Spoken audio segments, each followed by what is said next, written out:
cheia de graça, o Senhor é convosco. Bendita sois vós entre as mulheres, bendito é o fruto do vosso ventre, Jesus. Santa Maria, Mãe de Deus, rogai por nós, pecadores, agora e na hora de nossa morte. Amém. Então hoje nós vamos falar, de algo pertinente para a nossa realidade, e essa é a diferença entre uma vida em família, no serviço do Senhor, e aqueles que são chamados a uma vida celibatária. A gente precisa entender as diferenças e a gente precisa entender que uma família que serve a Deus, uma família que está no serviço do Senhor, ainda assim não pode esquecer que é família, certo? Então eu já te convido a você abrir lá no livro de 1 Coríntios, no capítulo 7. 1 Coríntios, capítulo 7. A minha Bíblia, que na verdade é a Bíblia, se bem que a minha Ave Maria dela não está, porque ela é uma tradução diferente, tá certo? 1 Coríntios 7. 1 Coríntios, capítulo 7. A gente vai passear por este capítulo, o capítulo 7, de forma toda especial. Ele vai tratar dessa diferença do casado e do solteiro, tá certo? Esse capítulo todo, se você quiser aprofundar, você lê ele, você entende que uma família que serve a Deus, ela tem a sua particularidade. Eu e Ascara não posso e não devo servir a Deus como se eu fosse uma celibatária. Eu não posso simplesmente esquecer o meu marido, esquecer as minhas filhas, esquecer a minha casa, esquecer os meus compromissos de esposa para viver uma vida, por exemplo, de uma freira. Eu não posso me recusar a, por exemplo, ter a intimidade com meu esposo. Eu não posso. E nós vamos ler isso aqui. Eu não posso simplesmente dizer assim, o serviço primeiro da pregação. Então tem pregação de domingo a domingo. Eu vou de domingo a domingo pregar. Será que isso para mim é o certo como esposa? Não, não é. Então aqui nós vamos entender essa particularidade. Diz assim, lá no capítulo 7. Passo agora a tratar dos assuntos sobre os quais me escrevestes. É bom para o homem abster-se de mulher. Entretanto, para não cair na imoralidade sexual, tenha cada um a sua mulher e cada mulher ao seu marido. Cumpra o marido o seu dever conjugal para com a esposa, e a esposa do mesmo modo para com o marido. Não é a mulher que dispõe do seu corpo, mas o seu marido. Do mesmo modo, não é o marido que dispõe do seu corpo, mas a sua mulher. Não vos recuseis um ao outro, a não ser de comum acordo e por um tempo oportuno. Em outras traduções vai dizer assim, por um tempo determinado. Como é que está aí na sua Bíblia? Por algum tempo. Tem algum que é outro? Não. Por algum tempo. Então quer dizer assim, eu posso me abster por um determinado tempo, por uma situação, por um motivo, certo? E ela ainda continua, a não ser de comum acordo e por um tempo oportuno, para vos entregardes à oração. Depois, unir-vos novamente, para que Satanás não vos tente por causa da vossa incontinência. O que acabo de dizer é uma concessão, não uma ordem. Aliás, gostaria que todos fossem como eu, mas cada um recebe de Deus o dom particular, um de um modo, o outro de outro. Digo, pois, aos não casados e às viúvas, que é bom para que eles ficarem assim, como eu. Se, porém, não conseguem conter-se, casem-se, pois é melhor casar-se do que abrasar-se. Palavra do Senhor, graças a Deus. Então vamos entender essa primeira parte. Ele diz, que o bom mesmo, que é mais fácil se não casar, né? Por quê? Porque você vai precisar lidar com outra pessoa que foi criada de uma forma diferente, que tem uma personalidade, às vezes melhor, às vezes pior, né? Então ele diz, olha, para que você seja todo de Deus e sua vida seja inteira de Deus, é bom que você fique como eu. E como era que São Paulo era? Solteiro, né? Então ele disse, olha, para o serviço de Deus, para se dedicar, para fazer com perfeição, é bom que você não case. Porque se você casar, inevitavelmente você vai ter que dividir. E isso a gente vai ver até mais para frente que ele fala, né? Mas aqui ele diz assim, mas se você não conseguir, você case com uma mulher, você case com um homem, né? Para que aqui tem até uma palavra mais forte, né? Para não cair na imoralidade sexual. Então ele está dizendo, olha, o homem tem desejo e a mulher também tem sexuais, por mais que o homem seja mais também, né? Mas tem. Então ele diz, olha, para que você não peque na sexualidade contra o sexto mandamento, case-se. Já que você não consegue manter a continência, case-se. Certo? Só que aí ele vai falar da relação. Ele diz, olha, o corpo da mulher é do seu marido. E o corpo do marido é da sua mulher. Não é só o corpo da mulher que é do marido, não. O corpo do marido também é da mulher. Só para deixar claro, né? Não é só você que é minha, né? Não, você também é meu, né? Então ele fala, olha, o corpo da mulher é para o seu marido. O que é que a mulher, quando está com raiva, a primeira coisa que diz para abençoar o esposo? Tem nada hoje, viu, meu senhor? Erra o caminho. Estou com raiva da sua cara. Não quero nem lhe ver, passo direto. O que é isso?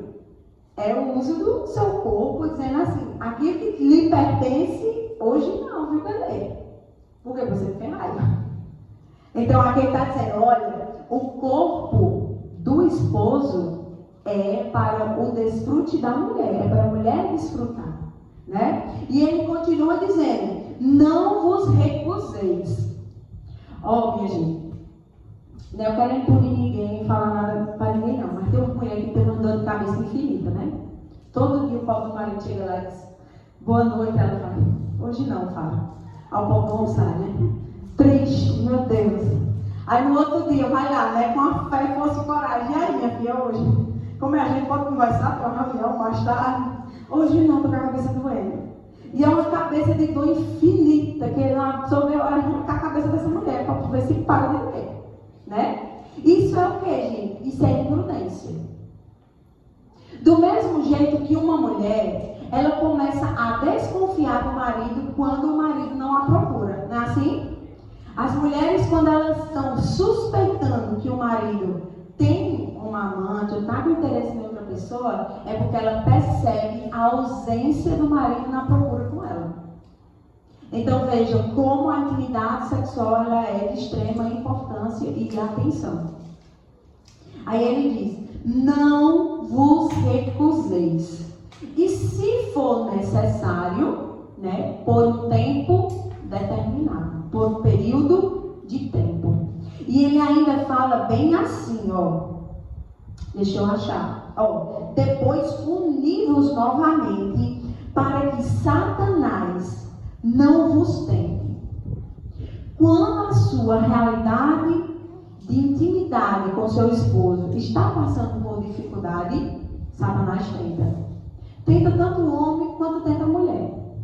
Até Pedro postou, acho que foi ontem ou foi hoje, um vídeo, né? Que era o homem brigando com a mulher, brigando com o homem, não sei o quê, e a mulher dizendo um monte de coisa, aí depois chega uma mulher e diz, por que você não deixa ela? Você merece coisa melhor.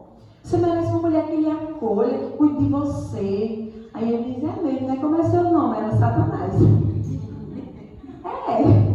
Né? Porque chega uma mulher assim, né? Assim, pode prestar atenção. Quando é novela, quando é seriado, a mulher sempre é a bruxa, né? Terrível, faltar do marido. Ai, Maria, um horror. Você olha e você diz, deixa ela, deixa assim, filhinho, deixa. Você fica torcendo pro casal se separar. E a amante é bem boazinha, a bichinha, ela é tão boa, né? Oh, uma pessoa caridosa, mais bonita que a mulher normalmente. Não bota as amantes feias, bota as amantes mais bonitas, né? Que na realidade não é, esse é um bocado de amante feio, né? Mas isso é outro caso. E aí, a mulher é uma megera, a amante é um anjinho. É um anjo decaído, Satanás. Satanás é você, como é?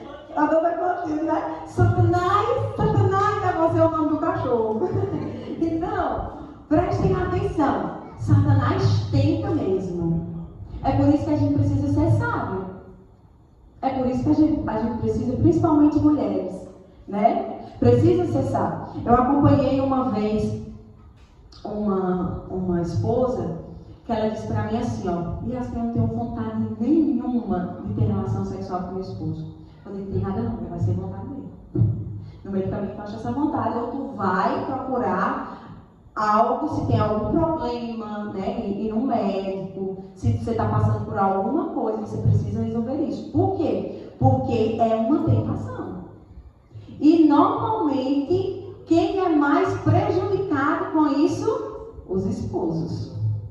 Então é preciso termos prudência e sabedoria. E São Paulo diz, olha, por tempo determinado. Porque se você disser simplesmente assim, ó, não quero saber mais de você, este homem vai arrumar em outro canto.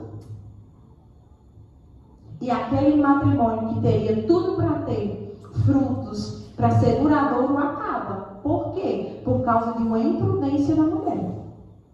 Eu nunca vi, pelo menos nunca acompanhei e nunca vi o homem dizendo assim, eu não quero você. Normalmente é a mulher que diz, não olhe para a minha cara. Né? Normalmente é assim. E essa pessoa chegou para mim e disse, Astra, eu já estou há 6 meses sem ter relação com meu esposo. Eu disse, minha filha, suba o horto de joelho, porque esse homem ainda está contigo. E um homem de Deus. Um homem que fiel, que está ali ainda com ela, e que a gente trabalhou por um período de tempo essa questão da relação. Porque, gente, São Paulo gastou um capítulo inteiro para falar sobre isso. Sobre casamento, sobre relação sexual. Então, isso é importante para o matrimônio. É tanto que um casamento, ele se consuma no ato sexual. E no ato completo. Uma vez, eu vi, eu não sei quem foi o padre que falou assim, eles, por não quererem filhos, né, já começa errado aí, eles, por não quererem ter filhos, o esposo nunca teve um ato concreto, todo, né? Sempre quando ele chegava no ápice, ele tinha o coito interrompido, então ele tirava. E aí, aquele casamento ele não estava consumado. Corria o risco de nulidade, aquele casamento. Por quê? Porque o ato sexual não foi consumado por completo. Para você ver a importância do ato sexual. Agora, o que acontece? Isso muitas vezes é banalizado, né? E pervertido. É algo que a gente precisa ter muita atenção. Porque Satanás, ele é astuto. Então, ele bota podridão onde foi algo criado por Deus. O sexo, gente, ele foi feito por Deus. Eu vi uma vez o padre Léo dizendo assim, você acha que, né, todo o seu corpo foi feito por Deus, sim ou não? O povo sim, né? Ou você acha que na hora de fazer suas partes íntimas, Deus disse, pronto, Satanás, agora é com tu, arrocha para fazer. Não, né? Então, só que o que acontece? Uma perversão. E a gente precisa tomar muito cuidado para que essa perversão não chegue no nosso leito conjugal. Ou na nossa casa, nos nossos olhos e até nos nossos ouvidos. Porque tem gente que acha que imoralidade e pornografia é só um filme adulto. Não é. Tem música que você, sinceramente, você visualiza tudo só ouvindo aquela canção.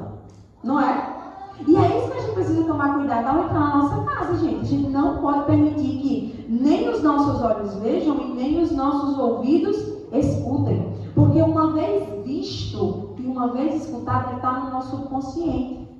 E não sai mais.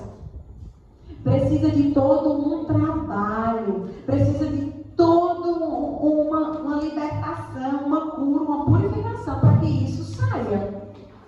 Se porventura em algum momento você assistiu a algum desses filmes adultos, pode ter certeza, aquelas imagens, quando você pensar, começar a falar sobre isso, vai vir imagens no seu consciente. Por quê? Porque isso está gravado na nossa mente. Então a gente precisa ter muito, muito, muito cuidado. E aí ele diz assim, ó, por um período de oração. Eu não sei se vocês sabem, mas existem alguns rituais em magia, né, no espiritismo e no ocultismo, que faz que a pessoa precisa estar em abstinência. Vocês sabiam disso? Abstinência sexual. Por quê? Porque quando você está em abstinência sexual, é como se tivesse todas as suas energias ali contidas.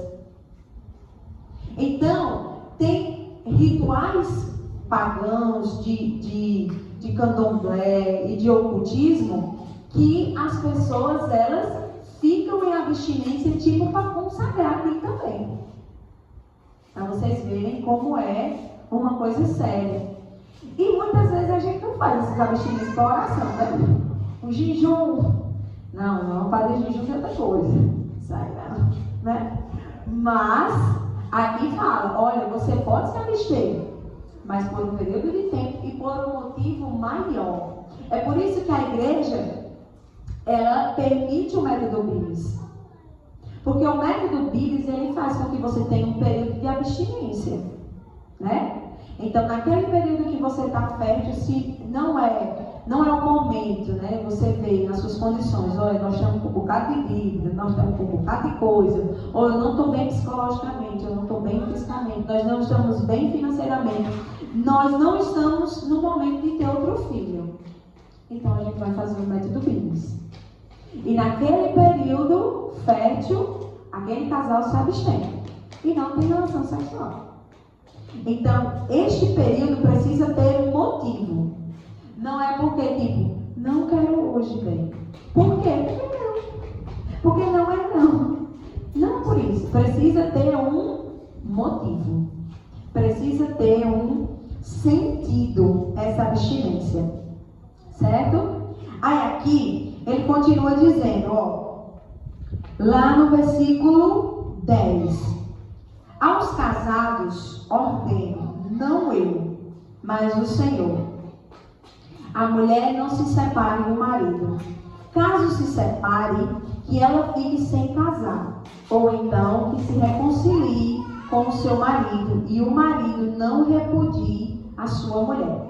Gente, repudiar aqui, nessa cultura, é desprezar. Por quê? Porque aqui, se era permitido o esposo ter mais de uma mulher. Então, às vezes, como que punição, ele dizia assim, primeira mulher de canto, agora eu só quero a segunda. Então, era uma certa repulsa. Não quero você, eu estou desprezando você. E a palavra de Deus diz, olha, o marido não repudia a sua mulher. É como que dizendo assim, oh, eu estou te menosprezando. E normalmente isso acontece quando há realmente uma outra mulher, né? E aqui ele vai dizer, olha, não se separe. Se você se separar, você não deve arrumar outra pessoa. O que é que a igreja diz? Porque tem gente que não sabe, né? Por exemplo, a igreja diz, se uma mulher ela está sendo oprimida, se ela está correndo risco de vida, se é um marido que, por exemplo, é agressivo, se é uma relação que está totalmente fora dos parâmetros, ela pode se separar. Principalmente se a sua vida estiver em risco, ela deve se separar. Mas separar como, Yáscara? O corpo. Então, você, marido agressor, você vai ficar aqui, eu não vou morrer, eu vou sair. E nós estamos nos separando. A igreja orienta, gente, isso. Se é um relacionamento abusivo, que aquela pessoa está sendo prejudicada, a igreja diz, a igreja ordena, separe. Só que você não pode casar com outra pessoa. E pode comungar normalmente. Teve uma vez que a pessoa disse assim: olha que absurdo, fulana separada comungando. Pode comungar separada? Diga aí, se você, o que é que você acha? Se a pessoa está separada, ela pode comungar?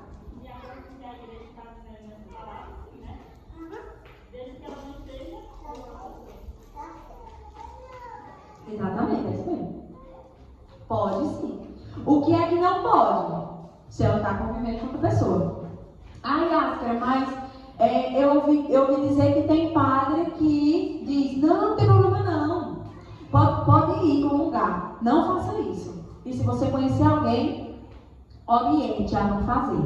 A gente estava até falando sexta-feira, não faz de mim, a questão de a gente não pode ser omisso com aquilo que a gente sabe.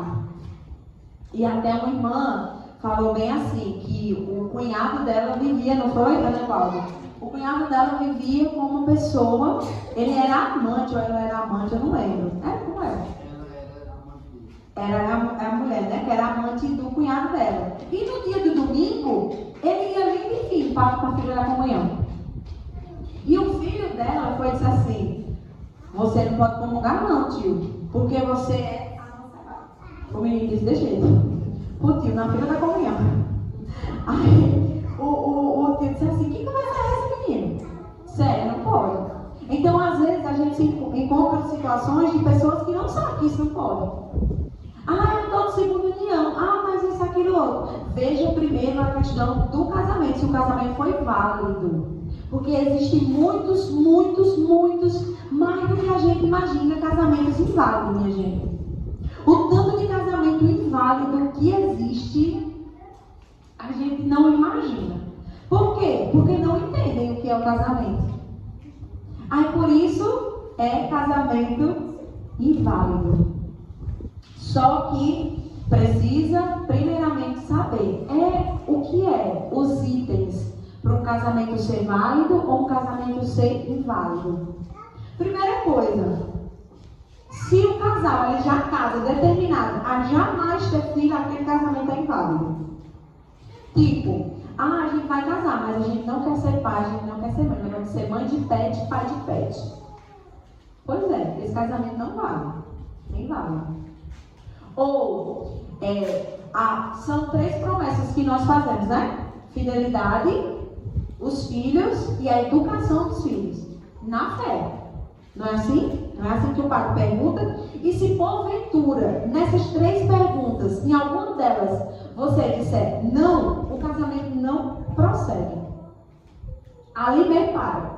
Porque aqui, esses 3 são pilares para um casamento que é válido.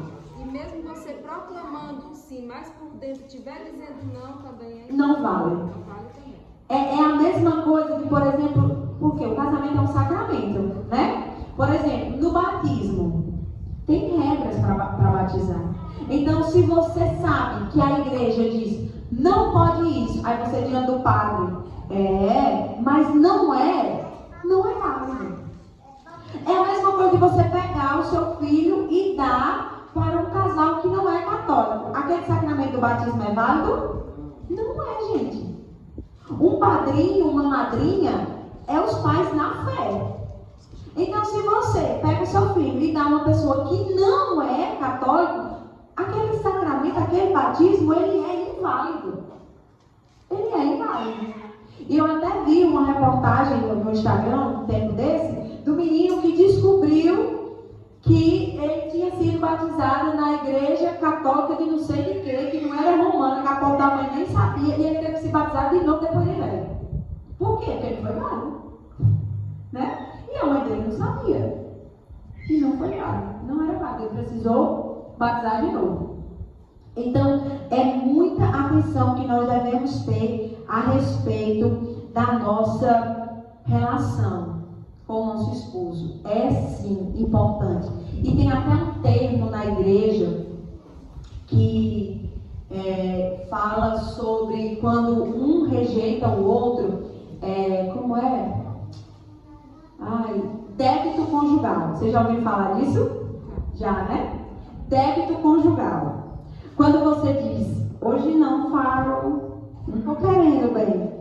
É um débito. Você está ali no seu digníssimo, né? Ele vai voltar na cadeirinha dele lá. Era o que eu ia dizer. Aí ele pega a cadeirinha e vai botar lá. Débito da minha digníssima esposa. Dia tal. Aí quando ele volta, ele já chega com a caderneta, né? Olha, vamos aqui contar. Vamos contabilizar aqui o que é que você está me devendo, né? Vim cobrar. Então, cuidado. O quê, né? Vamos ver aqui os saldos e os prejuízos, né? O que foi aqui que ficou faltando. Então, existe esse termo na igreja. Débito conjugal. Baseado nessa palavra que a gente leu. Né? A mulher não pode recusar-se ao esposo, né? O esposo pode recusar-se à mulher. É mais difícil você recusar, mas tem uma possibilidade, né?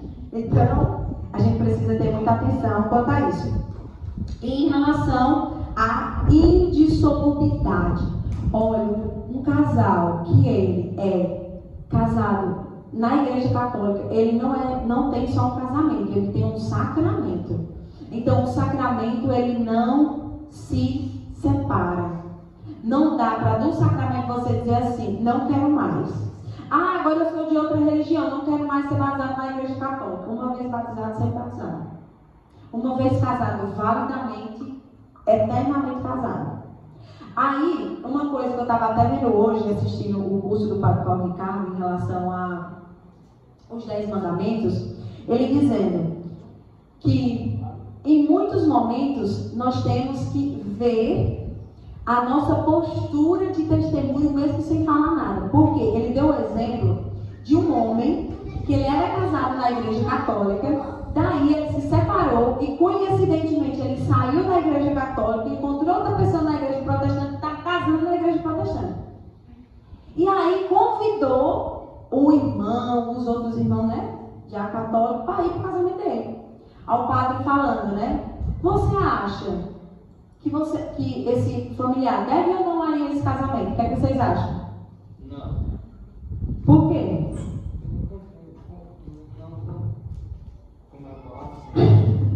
Não direto, compactua com a nossa fé, né? Você está em contra o testemunho. Aquela coisa de você ver que ele está no caminho errado, mesmo assim você passar a mão na cabeça e seguindo ele. Eu acredito que é aquela mesma coisa de você não matar com sua mão, mas encomendar a morte de alguém, né? A culpa você tem total em si. Gente, é um pecado. A gente está indo lá celebrar o pecado. Porque aquele homem, ele é casado. Ele é casado na igreja. Então, vamos lá. Ai, mas é meu primo. Tá, então vamos lá fazer uma comparação. É meu irmão, é meu primo. É sei lá o quê. Vamos lá para uma hipótese bem louca. Você diz assim, ai, o meu primo, ele vai matar a minha prima ou a minha tia. Vamos lá celebrar e ver o pecado da morte dele matando ela?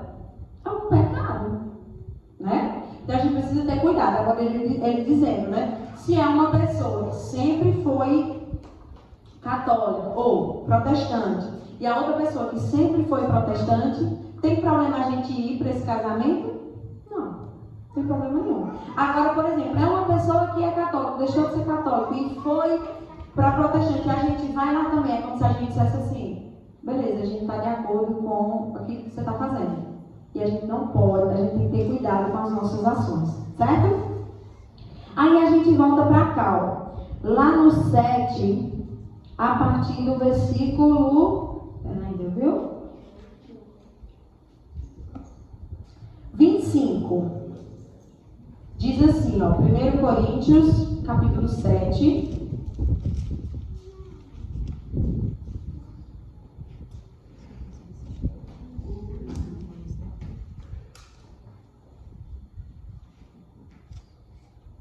Deixa eu ver se é isso mesmo, viu? É isso mesmo. Vamos lá. Eu vou ler ele todo só para a gente ter um contexto, tá bom? 25 diz assim, ó. A respeito dos solteiros, não tenho nenhuma ordem do Senhor, porém, tenho um aparecer como alguém que recebeu misericórdia do Senhor e merece confiança. Penso que, em razão da angústia presente, é bom aos solteiros permanecer como está. Está ligado a uma mulher? Não procures desligar-te. Cadê? Valeu, meu Deus. Aqui. Não está ligado a nenhuma mulher, não busque uma mulher. Ele está dizendo, do jeito que você está, fique. Do jeito que o Senhor te encontrou, permaneça. Se você está solteiro e tem nenhuma mulher, fique com a mulher. Está sem nenhuma mulher, não vá atrás de nenhum, não vai arrumar problema para a sua vida, né? Se porém casares, não estareis pecando. E se a solteira se casar, não peca. Todavia, as pessoas casadas terão tribulações na carne. Eita, minha Nossa Senhora. Olha o que a palavra diz. Que nós, os casados, nós vamos ter tribulação. Aonde? Na carne. Olha que benção essa palavra. Toma posse, irmãos.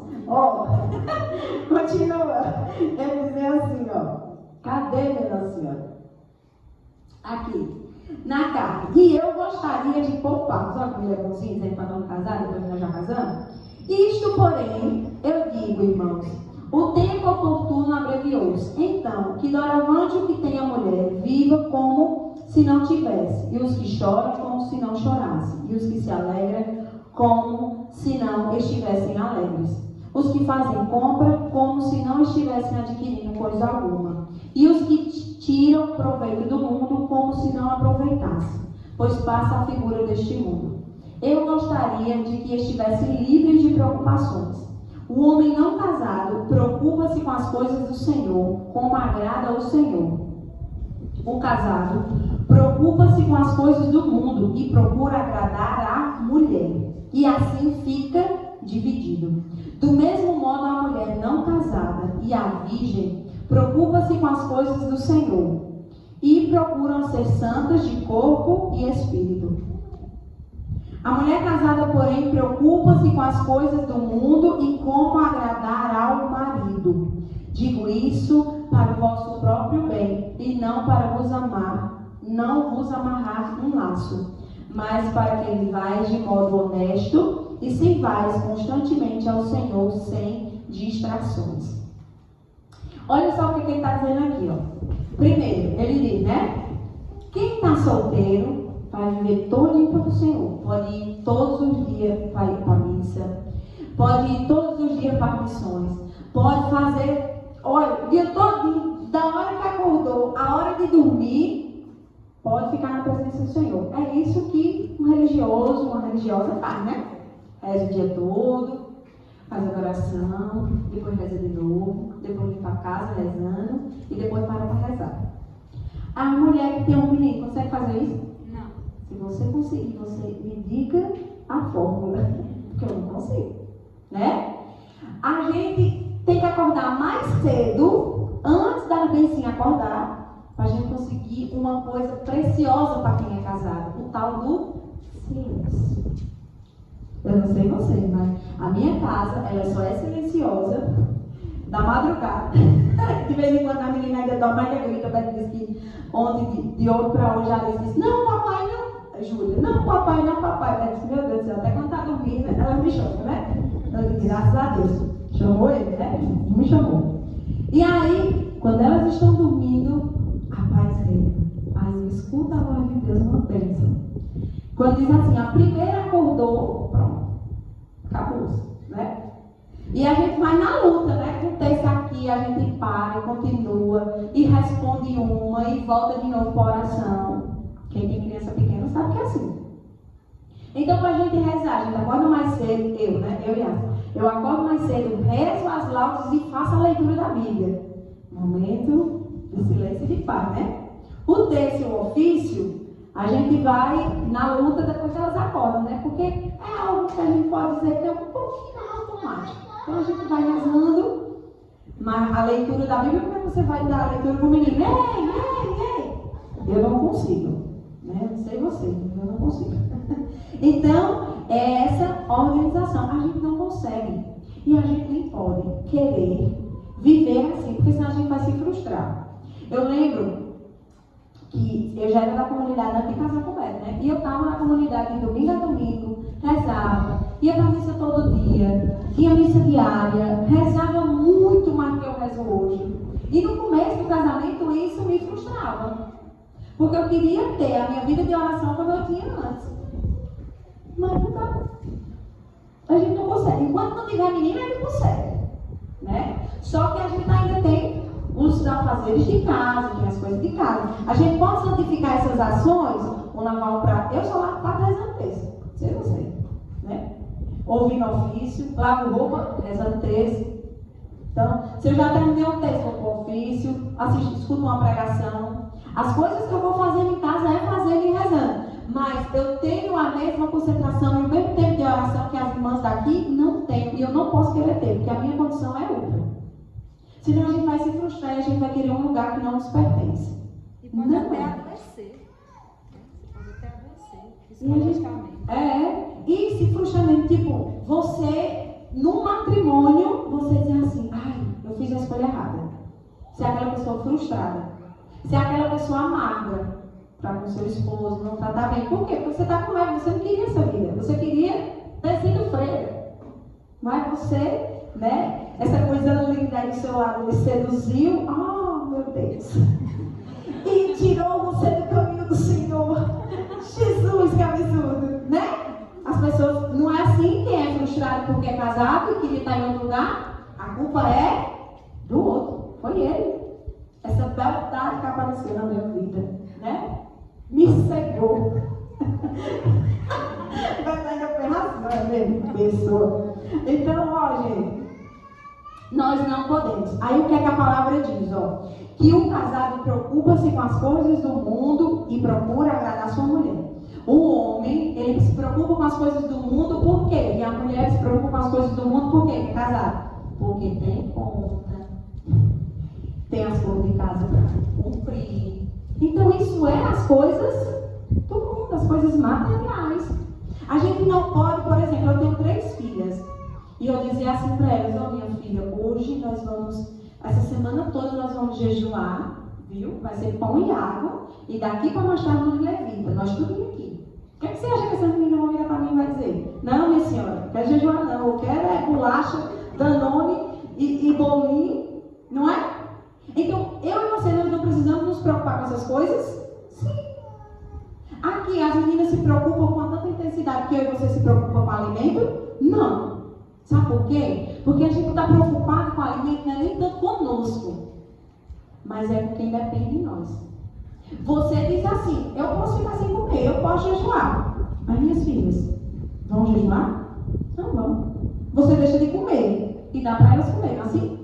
É, gente. E isso é independente de quantos anos essas crianças tenham. Essas crianças entre elas, né? Pode estar vindo, pode estar noivo, pode estar casando, pode estar. Aí mamãe, eu cheguei com a sacolinha lá em casa. E quando eu vejo a sacola, eu já glorifico de pé, igreja. Porque eu penso, lá vem coisa, né? Aleluia. Entra, mulher, seja bem-vinda a esta casa, né? Toma posse, né? Já vai entrando. Por quê? Porque eu sei que minha avó coisinha lá. Minha mãe, gente, eu não posso. Ela diz assim: nós vamos comprar sandália para a menina. Vamos comigo? Eu digo: não, mulher, vai só. Eu te dou o número, tu manda só as fotos, dá certo. Porque quando eu vou, que eu digo assim: tem que sandália bonita, eu vou comprar para você. Aí eu fico depois com peso na consciência, né? Por quê? Porque comprou para mim, ele comprou para mim. Então, é preocupação de mãe, independente de que idade tenha. Independente. Não pense que a sua preocupação vai acabar quando essa criança casar e sair dentro da sua casa, não. Não, vai piorar, porque vai vir o marido, vai vir a esposa e aí vai vir o neto. E aí, a preocupação que era com um, vai para 3. Olha como Deus é bom, né? Multiplica as coisas. Então, e ele fala aqui assim, gente, ó.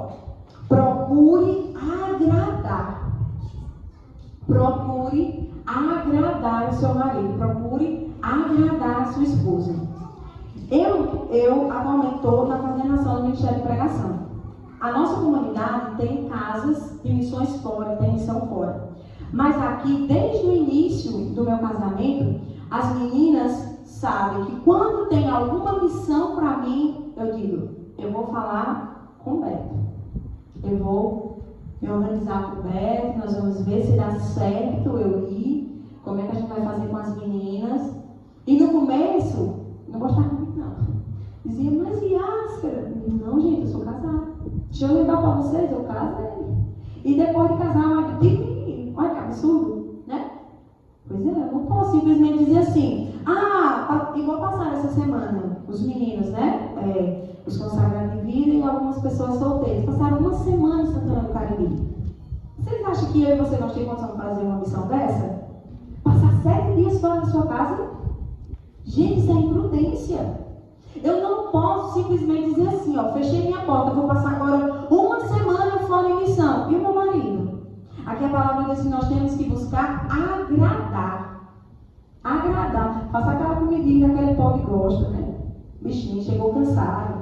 O que é que tem? O que você comprar? Fala, minha Nossa Senhora. Deixa eu ir desbravar o que é que tem aqui, né? Valei-me. Procurar agradar. O seu marido te acha mais bonito de cabelo longo. Aí você põe o cabelo de gostar de cabelo longo. Aí tosa o cabelo. O Paulo marido, valeu, cadê minha mulher? Procura ali para ver se eu acho, né?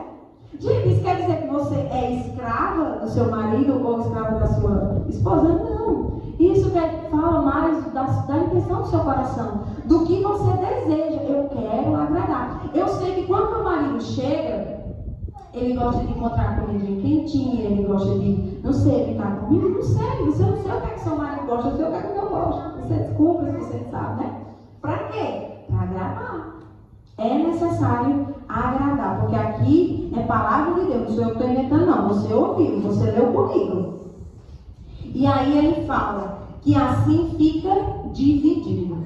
Aqui ele não diz que quem é casado deve não se comprometer com as coisas de Deus. Em nenhum momento a gente leu isso. Não foi assim? Em nenhum momento a palavra diz assim, você que é casado, pronto, você não pode mais servir a Deus porque você inventou de casar e acabou. Não é isso. Mas existe uma diferença entre o serviço e o viver do solteiro e o serviço e o viver do casado. Eu tenho dias que eu venho para cá. Eu não posso estar aqui todos os dias. Por quê? Porque eu tenho uma casa, eu tenho um marido, eu tenho filhas. Então eu não posso todos os dias estar aqui. Por quê? Porque eu sou casada. Então existem diferenças que eu e você nós precisamos saber. De limites, até onde eu posso ir. Não é simplesmente dizer assim, te vira peão. Dá teus pulos. Não sei como é que você vai conseguir. Eu estou indo embora. E tem famílias que se acabam por causa de mulheres que todos os dias, todo final de semana, todo instante tem compromisso dela na igreja, na comunidade. Deixando de lado a família.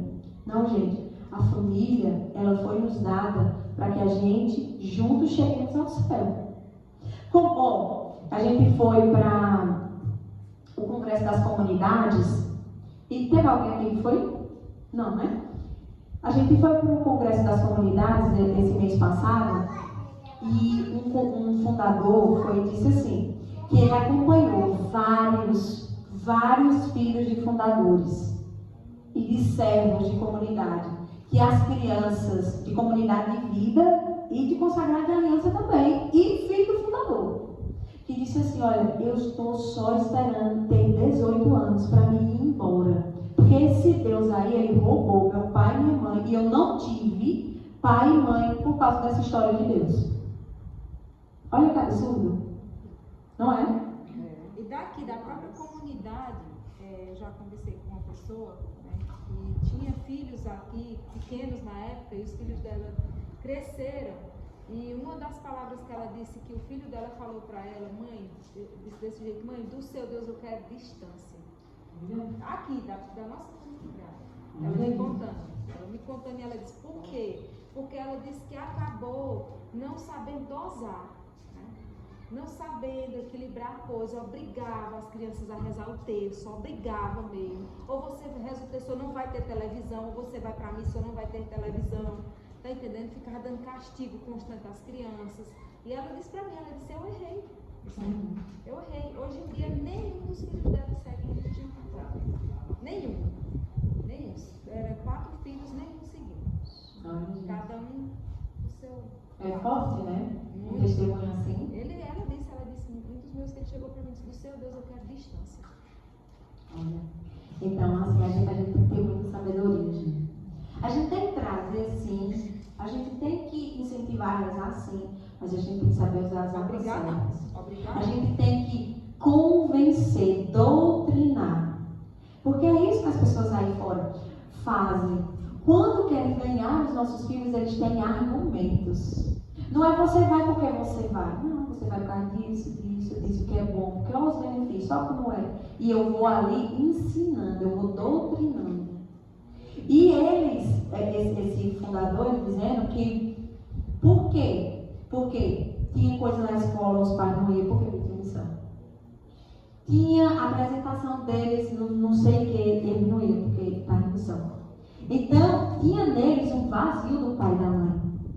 E ele disse, olha, eu estou esperando, eu só tenho 18. Porque quando eu for de maior, eu vou sair daqui e não tem quem faça mais, nem eu servir, nem não quero mais conversa. Então a gente precisa ter ciência disso. E não correr o risco de acontecer isso com os nossos filhos, gente. Imagina, um dia seu filho, sua filha virar para você e dizer assim, do seu Deus eu quero distância. Um Deus que você ama tanto, um Deus que você sabe que é bom, um Deus que você sabe que é misericordioso, mas muitas vezes você tem essa frustração de dizer assim, foi eu que errei. Eu não soube fazer, eu fui imprudente. Eu não soube o equilíbrio. Porque a gente precisa estar aqui. Eu e você, nós precisamos estar aqui. Mas a gente precisa também na nossa casa, desse momento com os nossos. O final de semana você precisa pegar essa criança e ver ela correr, brincar no parquinho, sentar lá, só olhar. É necessário um momento como esse. Ah, é besteira? É não. Quando o teu filho chegar e mostrar 3 rabiscos e dizer, ó papai, ó mamãe, você vai olhar e vai dizer, que Picasso perdeu foi feio para você, minha filha, que obrigado. Por quê? É a sua atenção que ele quer. Então, às vezes, a gente pode até trazer para cá, pode ter contato com a palavra de Deus, mas se a gente não fizer o nosso trabalho em casa, não pense que ninguém aqui vai fazer, não. Se sua filha não vem rezar, todo dia de manhã leu a Bíblia. Normalmente quem acorda primeiro é Maria Alice. E algumas vezes ela acorda e eu estou lendo a Bíblia. Eu estou de férias. Eu disse, olha, você é uma parte do cronograma dela da manhã. E, gente, uma coisa, não é eu que imponho, não. Eu oriento e ela faz. Ela, quando ela termina de tomar café, ela escova os dentes. Aí ela diz, já vou mãe pegar a Bíblia. E ela tem a Bíblia dela. Ela abre e vai ler. Né? É uma Bíblia infantil, mas ela é uma Bíblia infantil da Ave Maria grande. E que depois daquela história tem todos os significados, as coisas. E ela lê. E no final eu faço questão de perguntar a ela, e aí mãe, o que foi a história de hoje? Eu estou te ouvindo. E aí ela vai falando e eu vou também fazendo algumas intervenções, algumas perguntas, para ela saber que eu estou prestando atenção. Porque ocorre ruim, você falando com a pessoa, quando faz, né? Quando você está falando, a pessoa está bem assim, ó, parece uma múmia, está em outra dimensão. Não tá falando com você. Então eu pergunto para ela. E todos os dias ela vai. Todos os dias ela vai sem questionar. Eu não mandei ela ir para o ministério. Ela estava virando. Mostra de besta, porque vai servir no Ser Santos. Né? Então, gente, é coisas que a gente olha para dentro da nossa casa, a gente tem que aprender a nossa condição de esposa, a nossa condição de mãe e a nossa condição de serva. A gente é serva, eu sou serva da comunidade, eu sou consagrada da comunidade, mas eu sou casada, eu sou mãe. Então, eu não posso jamais querer que o meu serviço aqui na comunidade seja como uma consagrada de vida. Eu não posso, senão eu vou ser imprudente.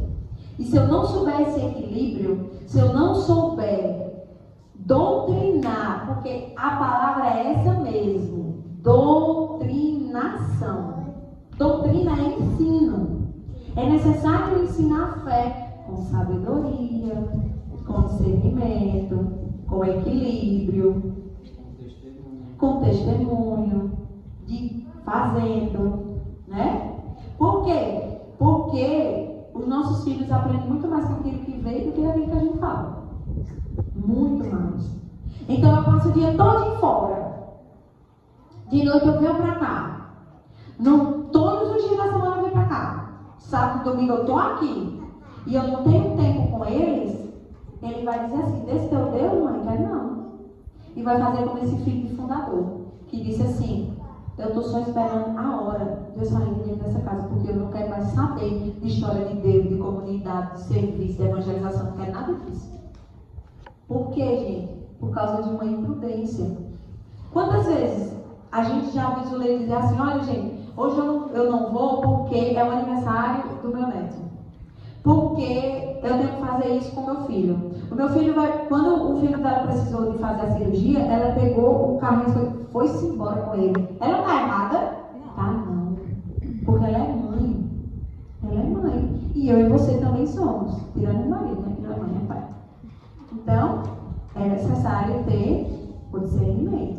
É necessário ter sabedoria. É necessário se comprometer com a doutrinação. Porque a palavra de Deus diz: não vai adiantar nada você ganhar o mundo todo se você vier perder a sua alma. E para quem é família, vai estar crescendo, perder a sua alma e a sua família toda. Porque a nossa família tem que ser os primeiros do nosso alvo de evangelização. Gente, pensa comigo. É loucura você se esforçar, você se gastar, você se rasgar para levar a palavra de Deus para outras pessoas, evangelizar outras pessoas, que essas pessoas tenham encontro com Deus e você não está nem aí com a alma de quem está dentro de casa. Não é uma incoerência isso? Aquelas pessoas que você mais ama